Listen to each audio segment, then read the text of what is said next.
In the vast expanse of the Atlantic, beyond the Pillars of Hercules, ancient legend speaks of a lost island civilization. According to the accounts of the Greek philosopher Plato, penned around 360 BCE, there existed a power unlike any other, Atlantis.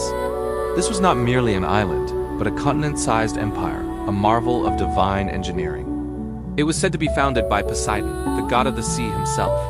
He crafted it for his mortal love, Plato, creating a sanctuary of concentric rings of land and water, a perfect fusion of nature and design. Massive walls clad in precious metals encircled this utopian capital, a testament to its might and grandeur. The people of Atlantis, believed to be descendants of gods and mortals, lived in an unparalleled golden age. Imagine a society where spirituality and advanced science were not in conflict, but beautifully intertwined. Citizens in flowing robes walked through magnificent temples dedicated to Poseidon, their lives governed by harmony and wisdom. They weren't primitive, they were pioneers. They mastered astronomy, charting the stars with incredible precision. Their understanding of medicine was profound, using advanced crystal technology not just for power but for healing, restoring balance to the body and mind. These glowing crystals, humming with an otherworldly energy, were the heart of their civilization, powering their cities and their lives.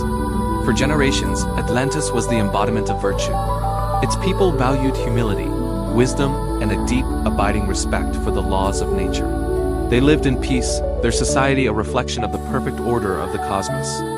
They were a beacon of enlightenment in the ancient world. But as their power grew, so too did their ambition. A shadow began to creep over the gleaming city. The virtues that had made them great began to erode, replaced by greed and hubris. Power, as it so often does, corrupts. And in this corruption, the first cracks in the foundation of this mighty empire began to show, setting the stage for a cataclysm that would echo through eternity. The Golden Age was ending, and a darker chapter was about to begin. A civilization of unparalleled brilliance flourished. Atlantis, a name whispered through millennia, synonymous with wonder and power. Their cities, marvels of engineering and art, were powered by a mysterious energy source, a gift from the cosmos itself.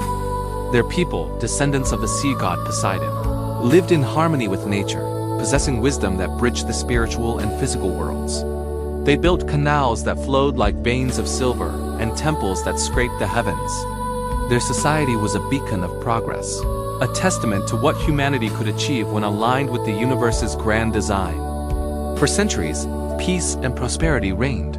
The Atlanteans were masters of their domain, their knowledge of science and spirituality intertwined, creating a balanced and thriving culture. They respected the earth, the seas, and the sky, understanding that they were but custodians of a precious gift. But the brightest lights cast the darkest shadows, and even paradise can fall. Over generations, a subtle poison began to seep into the heart of Atlantis. Arrogance took hold. The purity of their lineage, once a source of humble pride, curdled into a belief of absolute superiority. They began to see themselves not as custodians but as gods. This hubris fueled a relentless ambition. Their gaze turned outward, not with a spirit of exploration but of conquest. Fleets of advanced vessels, once used for trade and discovery, were repurposed for war. They swept across the known world, their technological might overwhelming the peoples of ancient Europe and Africa. Victory after victory fed their growing ego, and the once harmonious society started to fracture under the weight of its own pride. The seeds of their own destruction had been sown, watered by the very power that had once made them great. Greed became the new religion. The pursuit of spiritual wisdom was replaced by an insatiable hunger for gold, jewels, and territorial expansion. Opulent feasts replaced humble rituals, with the elite indulging in decadent displays of wealth, while the gap between rich and poor widened into a chasm. Harmony with nature was forgotten. They exploited the earth's resources with reckless abandon, tearing down forests and mining the land dry, convinced that their power placed them above the natural laws of consequence. This period of moral decay is what some spiritual texts, like Nguyen Fong's Many Lives, Many Times, might describe as a profound karmic decline.